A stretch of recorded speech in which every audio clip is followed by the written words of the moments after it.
বিশ্বের বাছাই করা কিছু মুভিগুলো থেকে আজকের এই মুভিটি নিয়ে হাজির হলাম। আশা করি তোমরা কেউ বোর ফিল করবে না। এই মুভিতে এতটাই হাসি এবং রহস্যময়। এই মুভিতে দেখানো হয়েছে ছোট ছোট পিঁপড়ার সাইজের মানুষরা তারা একটা দ্বীপে বসবাস করে এবং তাদের জীবন নিয়ে কিভাবে তারা সারভাইভ করে। তো এই দ্বীপে যদি কোনো দানবের মতো মানুষ চলে আসে তাহলে তারা তাকে নিয়ে কি করে, এই সব কিছুই এই মুভিতে দেখানো হয়েছে। তাহলে চলো বন্ধুরা, বেশি কথা না বাড়িয়ে শুরু করা যাক আজকের মুভির এক্সপ্লেনেশন।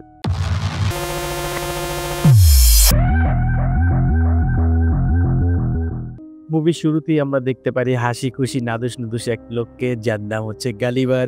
তার নামে এই মুভির নামকরণ করা হয়েছে গালিভার্স ট্রাভেলস। সে সবসময় হাসি খুশি এবং মজা করতে পছন্দ করে, ঠিক আমার মতো। আর তাকে আমরা দেখতে পাই বর্তমানে সে একটা নিউজ পেপার কোম্পানিতে কাজ করছিল। হঠাৎ একদিন আমরা দেখতে পাই সে একটা ছেলের ইন্টারভিউ নিচ্ছিল, যে তাকে এমন ধরনের প্রশ্ন করতেছিল যে তার কাজের সাথে রিলেটেডই না, মানে সে উল্টাপাল্টা প্রশ্ন করতেছে। এইসব উল্টাপাল্টা প্রশ্ন শুনে ওই ছেলেটা নিজে থেকেই জানায় যে তাকে কোম্পানি আগে থেকেই হায়ার করে রেখেছে। এই কথা শুনে তো গালিবার অবাক হয়ে যায়।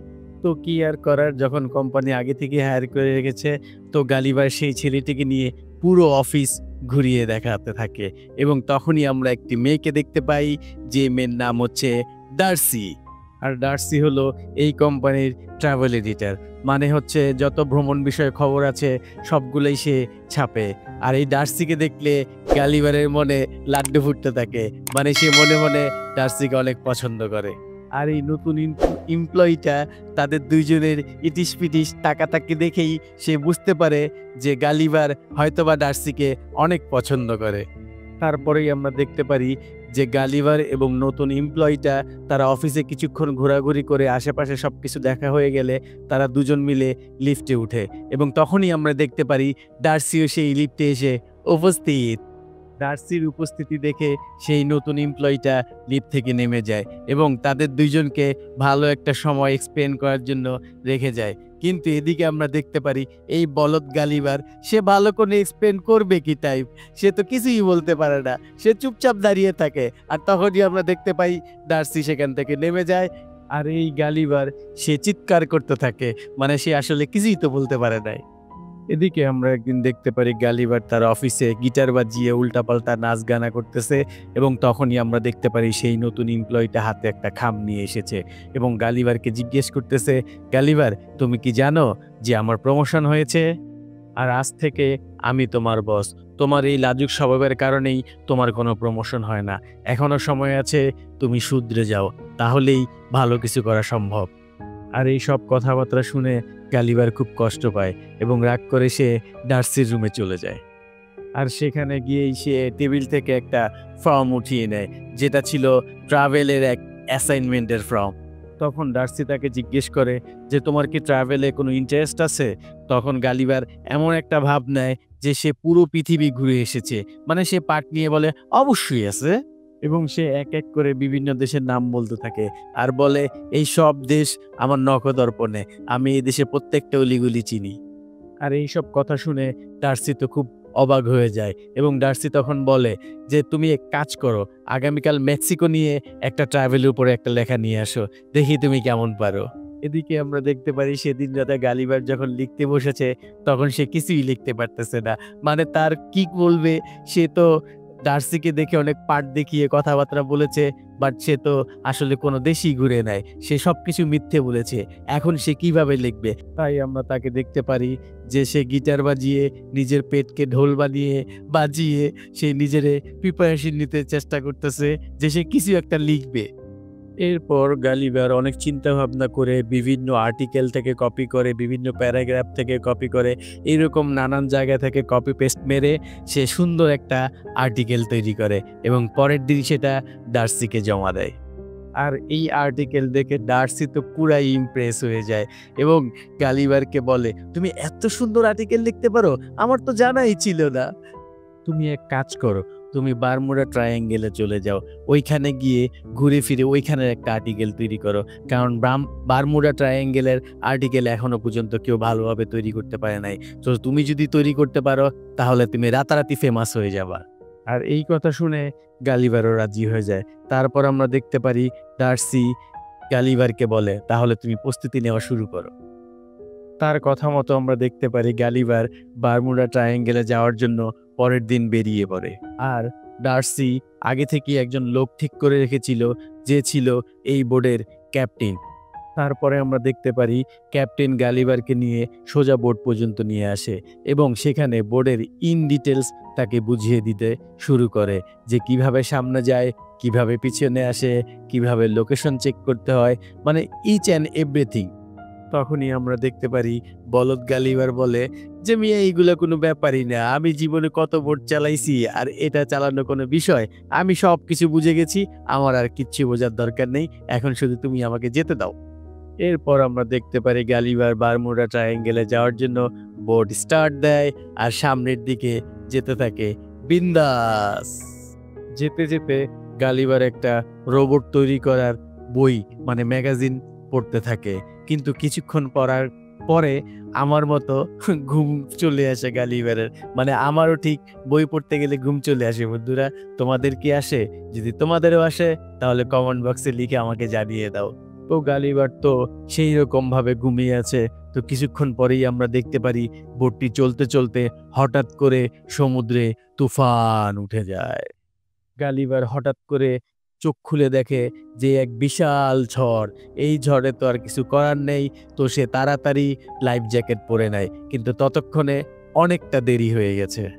আর কিছুক্ষণের মধ্যে আমরা দেখতে পারি সেই ঝড়টি তাকে গিলে নেয়। পরের সিনে আমরা দেখতে পারি যে হঠাৎ করে সে চোখ খুলেছে একটা সমুদ্রের পাড়ে, এবং চোখ খোলার পরে সে আরো অবাক হয়ে যায়। সে দেখতে পারে যে লিলিপুটের মতো কয়েকজন মানুষ তার পেটের উপরে দাঁড়িয়ে আছে, এবং একটু দূরেই আমরা দেখতে পারি যে আরো কয়েকজন লিলিপুট মানুষ দাঁড়িয়ে আছে, এবং সেখানকার মধ্যে একজন এই লিলিপুট বাহিনীর জেনারেল বলে সে নিজেকে দাবি করে। তার নাম ছিল অ্যাডওয়ার্ড। আর সেই সব লোকগুলো গালিভারকে দড়ি দিয়ে বেঁধে রেখেছিল, এবং আরও আমরা দেখতে পারি এই লোকগুলা গালিভারের উপরে কাঠের একটা ব্রিজও তৈরি করে ফেলেছে। এই সাথে তারা গালিভারকে ভয়ঙ্কর দানব বলে সম্বোধন করতে থাকে। আর এই সব কিছু দেখে গালিভার চিৎকার করে সেখানে উঠে যায় এবং সে বলতে থাকে, আমি কি স্বপ্ন দেখছি, না আমি বাস্তবে আছি? আমি কোথায় আসলাম? এ দেখি সব ছোট ছোট মানুষ।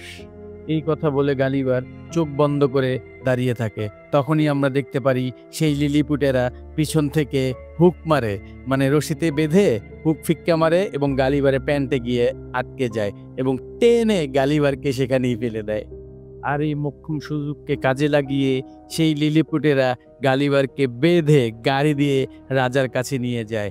আর সেইখানকার বাসিন্দারা এত বড় মানুষ, মানে দানবের মতো মানুষ দেখে সবাই অবাক হয়ে যায়। গালিভার রাজার প্রাসাদে পৌঁছালে সেখানকার জেনারেল বলে, এই নিশ্চয়ই আমাদের শত্রু ব্লুফিশম্যানের কাজ। সে হয়তো আমাদের ধ্বংস করার জন্য এই দানবকে আমাদের এখানে পাঠিয়েছে। গালিভার তখন বলে, দেখো, আমি কোনো রাক্ষসও না, আমি কোনো দানবও না, আর আমাকে কোনো ব্লুফিশম্যানও পাঠায়নি। আমি হচ্ছি সাধারণ মানুষ। শুধু দয়া করে আমাকে বলো, আমি কোন জায়গায় আছি? এটা কোন জায়গা? এই জায়গার নাম কি? কারণ আমার কাছে মনে হচ্ছে যে আমার সাথে কেউ প্র্যাঙ্ক করছে। আসলে আমি বুঝতে পারতেছি না। যদি আমার সাথে কেউ প্র্যাঙ্ক করে থাকো তাহলে অবশ্যই আমাকে জানাও। তখনই আমরা দেখতে পারি সেই লিলিপুটেরা গালিভারকে একটা জায়গায় বন্দি করে রাখে এবং তাকে ঘাস খেতে দেয়।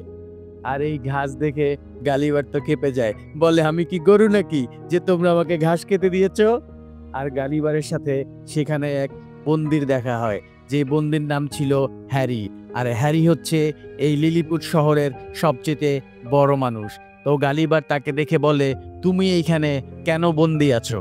তখন হ্যারি বলে যে আমি এই শহরের প্রিন্সেসকে অনেক ভালোবাসি, আর এই শহরের জেনারেল আমাকে এই জন্যই এখানে বন্দি করে রেখেছে, কারণ জেনারেলের সাথে প্রিন্সেসের বাগদত্তা হয়ে গিয়েছে।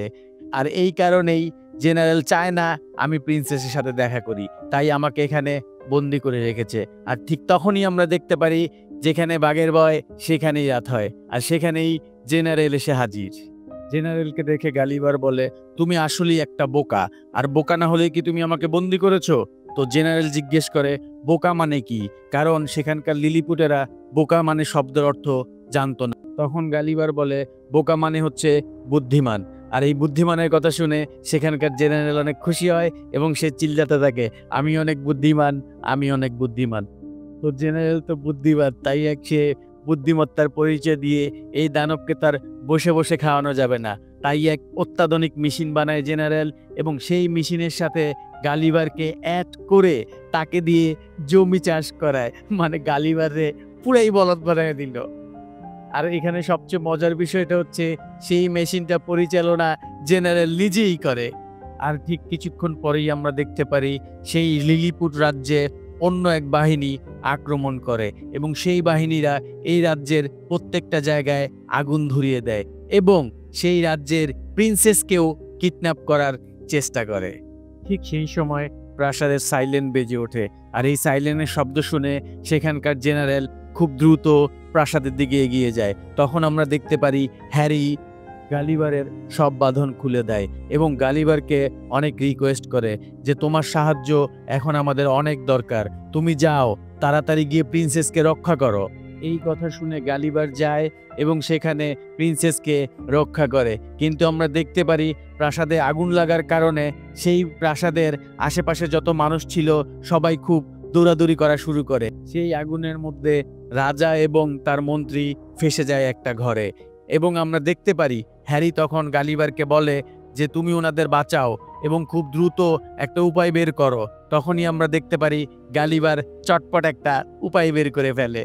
গালিবার তার প্যান্ট খুলে সেখানে মূত্র বিসর্জন শুরু করে দেয়, আর তার মূত্র বিসর্জনে সেখানে আগুন সব নিভে যায়। কিন্তু গালিবার অনেক চালাক, সে ভুল করে না, মাঝখানে সেই জেনারেলের মাথায় একটু মূত্র বিসর্জন করে দেয়, ফলে জেনারেল অনেক অপমান বোধ করে এবং সে সেখান থেকে বেরিয়ে যায়। তো বন্ধুরা, তোমরা বলো গালিবার কি এটা ঠিক করেছে না ভুল করেছে, সেটা অবশ্যই কমেন্ট বক্সে আমাকে লিখে জানাও। আর এর মধ্যে দিয়ে শেষ হয়ে যায় এই মুভির প্রথম পার্ট। তো বন্ধুরা, কেমন লাগলো আমার এই মুভির প্রথম পার্ট সেটা অবশ্যই কমেন্ট বক্সে জানিয়ে দিও। একটি লাইক করে এই মুভিটি সবাইকে দেখার সুযোগ করে দিও, আর সাবস্ক্রাইব করে আমাদের সাথেই থেকো। দেখা হবে এই মুভির দ্বিতীয় পার্ট নিয়ে, ততক্ষণ পর্যন্ত ভালো থাকো, টাটা, বাই বাই।